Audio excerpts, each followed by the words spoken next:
Let's just get this out the way, up front.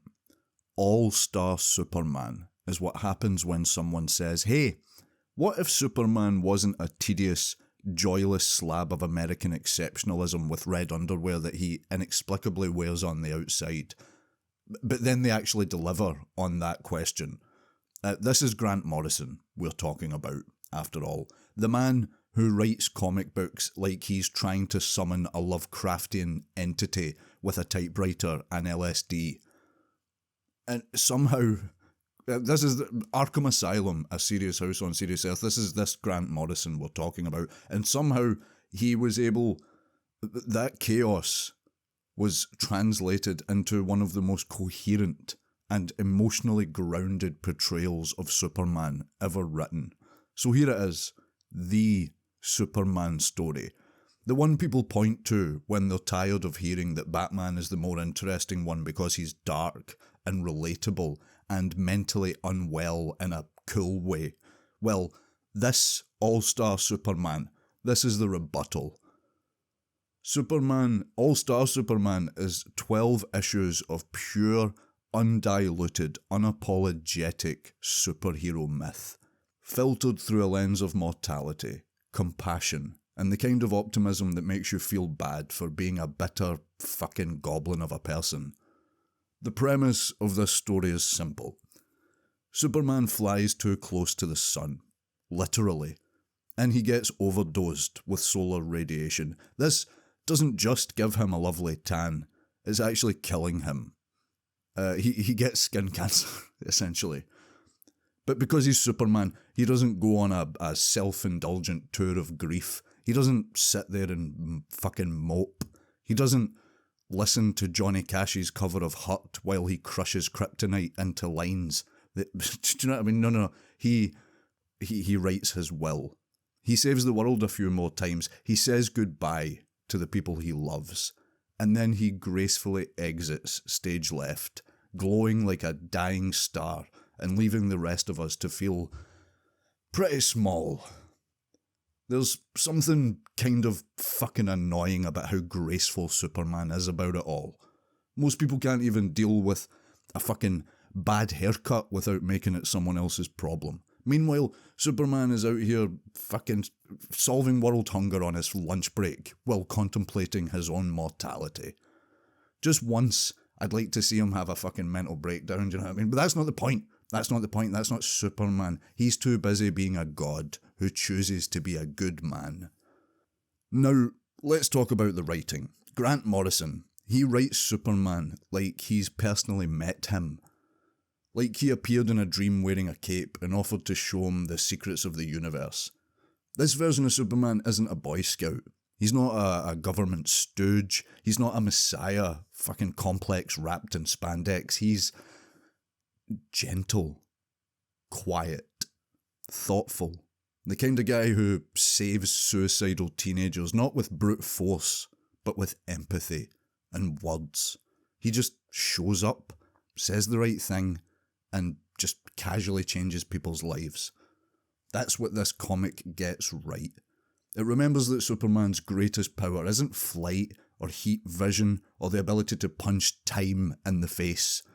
It's the fact that he cares deeply, tirelessly, inconveniently, even when it hurts, even when he's dying, even when we're not worth saving, especially when we're not worth saving.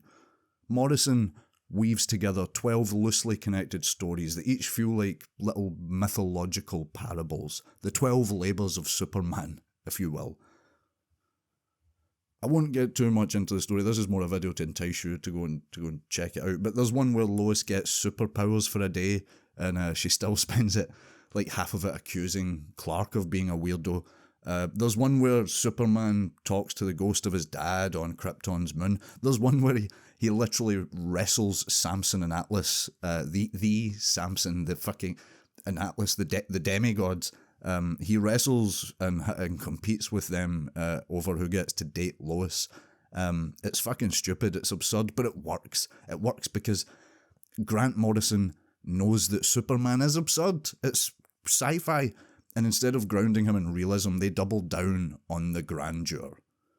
It's a book that asks, what if being kind was the strongest thing you could be? And in 2005, when most superhero comics were still busy breaking necks and like brooding in the shadows, that question landed like a slap to the face. Frank Quietly's art. Frank Quietly. His art is... I mean, it's not for everyone. His characters always look like they're one bad day away from developing gout. But it fucking works. There's a rawness to the anatomy. This slight fucking imperfection that makes Superman's godlike moments feel even more transcendent. When he smiles, it's genuine. When he floats, it's fucking serene. And when he punches a monster through the moon, it's like graceful. Do you know what I mean? It's the way it's drawn. It's like ballet. Like if ballet involved fucking atomic disintegration. Quietly draws Superman with a barrel chest and a tired face. A man who can level mountains, but usually just wants to fucking pet a space whale or write a novel on his fucking Kryptonian typewriter. He looks like he carries the weight of the world on his shoulders. Because he does, literally.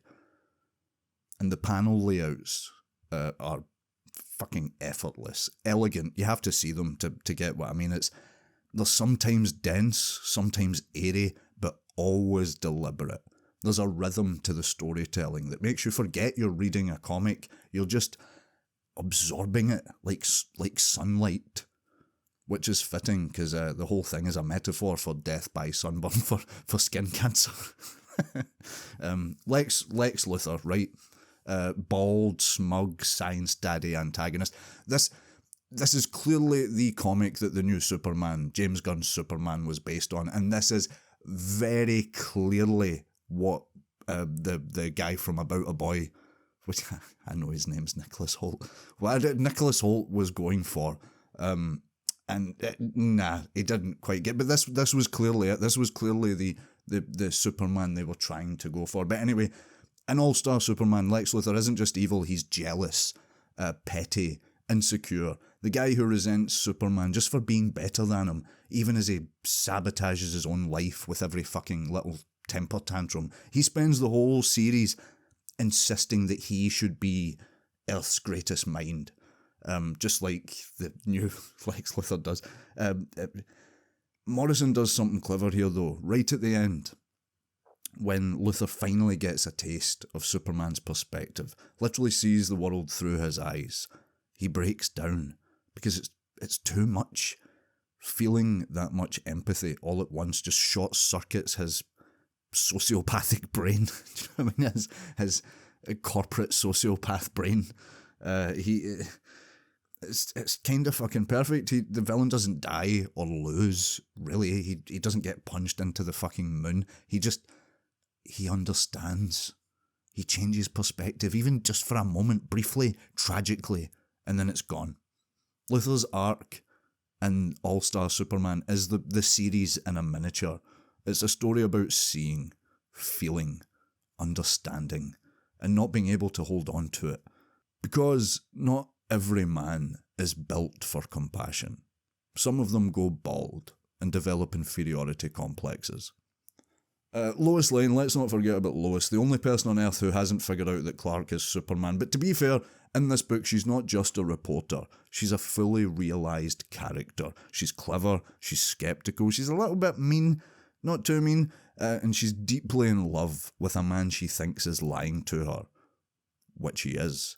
Morrison gives her one issue of godlike power, and she spends most of it alternating between awe and suspicion. Thanks for the superpowers, Clark, but what the fuck are you hiding? It's peak Lois energy. She's the grounding force in a story full of fucking cosmic madness. When everything else is floating in space or collapsing into black holes, Lois is the one saying, "Great, now explain it to me like I'm not fucking made of solar radiation." Also, she gets to punch a sphinx. Anyway, it culminates. It all comes to the last issue. The last issue hits you like a fucking freight train of feelings that you didn't consent to. Superman says goodbye. He is becoming pure energy, and he fixes the sun. and he dies. He flies into the sun, or he ascends and merges with the sun, or he becomes myth, or he becomes the sun itself. The comic doesn't really care about defining it, because the point isn't how he dies, it's what he did with the time he had. And here's the thing. It's not just a death story. The death of Superman is a completely fucking different thing. This is a life story. It's about leaving behind a legacy that matters. About living so well that even your enemies mourn you. About choosing kindness when power could get you everything you ever wanted. It's not sad.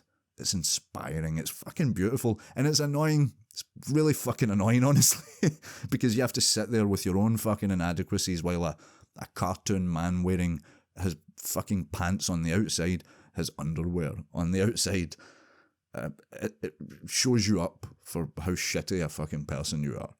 The final image is Superman inside the sun, working tirelessly to keep it alive, just doing his job, even in death. No reward, no thanks, just duty. Because that's what Superman is. The ultimate reminder that good doesn't need a reason. So yeah, All-Star Superman. And in light of my much celebrated Superman review, I wanted to talk about my favourite Superman story. I think it's the best Superman story ever written. Not just because it's the most action-packed, not because it redefines the mythos or gives you a fucking gritty reboot. It's the best because it understands Superman deeply and without irony and without shame, with earnestness. It's not embarrassed by its hero's goodness. It celebrates it. And in a media landscape that constantly tries to convince you that moral ambiguity is the same thing as depth, All-Star Superman is a refreshing fucking slap in the face. A reminder that sometimes the most radical thing a character can do is give a shit. And it's only 12 issues, so what more of an excuse do you need? You've wasted more time powering through shitty Netflix shows that you weren't enjoying just to see if the ending's good. So go and read that instead. Do you know what I mean? Maybe, just maybe, you'll come out the other side of it with a little more hope than you went in with. Or at the very least, you will understand why James Gunn's Superman 2025 was such a fucking swing and a miss.